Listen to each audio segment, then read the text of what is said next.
اگر نماز کی رکعتوں میں شک ہو جائے کہ کتنی رکعتیں ہوئی ہیں تو نماز دوبارہ پڑھنی پڑتی ہے، اگر رکعتوں میں غلطی ہو جائے یا رکعتیں ہم بھول جاتے ہیں تو نماز دوبارہ پڑھنی پڑتی ہے، سجدہ سہو کرنا ہوتا ہے۔ ان باتوں کے جواب توجہ سے سن لیجیے گا، بڑی اہم بات ہے اور بہت سارے لوگوں کے ساتھ یہ مسئلہ پیش آتا ہے۔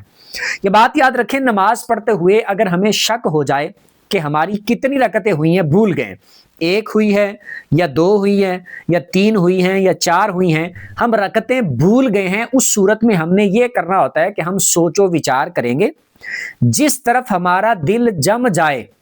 مثال کے طور پر ہمیں شک ہوا کہ ایک ہوئی ہے یا دو ہوئی ہیں، یا پھر یہ شک پڑ جائے کہ دو ہوئی ہیں یا تین ہوئی ہیں،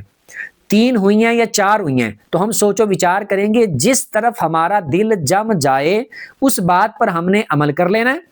اور آخر میں سجدہ سہو کر لینا ہے اس کے مطابق نماز کو کمپلیٹ کر کے، کہ دل جس طرف جم گیا اس کے مطابق نماز کو کمپلیٹ کرنا ہے اور آخر میں سجدہ سہو کرنا ہے، نماز درست ہو جائے گی۔ اور اگر کسی طرف بھی ہمارا دل جمتا ہی نہیں ہے، دونوں طرف 50-50 ہے کہ ایک ہے یا دو ہے، دو ہیں یا تین ہے، ایسی صورت میں ہم نے کم رکعتوں کی طرف اپنے دل کو جما لینا ہے۔ مثال کے طور پر شک ہوا کہ ایک ہوئی یا دو ہوئی ہیں